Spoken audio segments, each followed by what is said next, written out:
Did he talk to you? No. I got the whole story, but not from Norman. I got it from his mother. Norman Bates no longer exists. He only half existed to begin with. And now, the other half has taken over. Probably for all time. Did he kill my sister? Yes. And no. Well, now, look, if you're trying to lay some psychiatric groundwork for some sort of plea, this fellow would like to cop, isn't it? A psychiatrist doesn't lay the groundwork. He merely tries to explain it. But my sister is... Yes. Yes, I'm sorry. The private investigator, too. If you drag that swamp somewhere in the vicinity of the motel, you'll...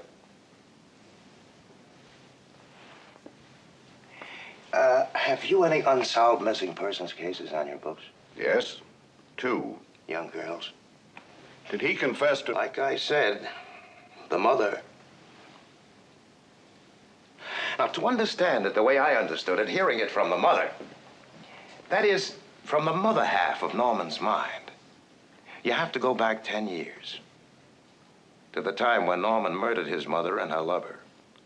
Now, he was already dangerously disturbed, had been ever since his father died.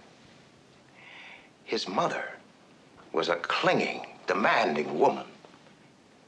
And for years, the two of them lived as if there was no one else in the world. Then she met a man. And it seemed to Norman that she threw him over for this man. Now, that pushed him over the line, and he killed them both. Matricide is probably the most unbearable crime of all. Most unbearable to the son who commits it. So he had to erase the crime, at least in his own mind. He stole her corpse. A weighted coffin was buried. He hid the body in the fruit cellar. Even treated it to keep it as well as it would keep. And that still wasn't enough. She was there, but she was a corpse. So he began to think and speak for her. Give her half his life, so to speak. At times, he could be both personalities, carry on conversations. At other times, the mother half took over completely. Now, he was never all Norman, but he was often only mother. And because he was so pathologically jealous of her, he assumed that she was as jealous of him. Therefore, if he felt a strong attraction to any other woman, the mother side of him would go wild. When he met your sister, he was touched by her, aroused by her. He wanted her. That set off the jealous mother, and mother killed the girl. Now, after the murder, Norman returned as if from a deep sleep. And like a dutiful son, covered up all traces of the crime he was convinced his mother had committed. Why was he dressed like that? He's a transvestite. Not exactly. A man who dresses in women's clothing in order to achieve a sexual change or satisfaction is a transvestite. But in Norman's case, he was simply doing everything possible to keep alive the illusion of his mother being alive. And when reality came too close, when danger or desire threatened that illusion, he'd dress up, even to a cheap wig he bought. He'd walk about the house, sit in her chair, speak in her voice. He tried to be his mother. And now he is. Now, that's what I meant when I said I got the story from the mother. You see, when the mind houses two personalities, there's always a conflict, a battle. In Norman's case, the battle is over, and the dominant personality has won. And the $40,000? Who got that?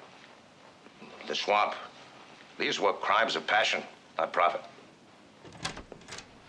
He feels a little chill. Can I bring him this blanket? Sure. All right.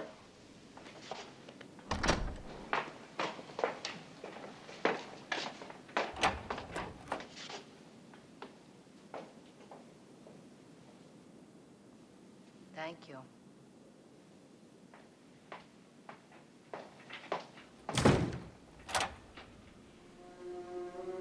It's sad when a mother has to speak the words that condemn her own son, but I couldn't allow them to believe that I would commit murder. They'll put him away now, as I should have, years ago.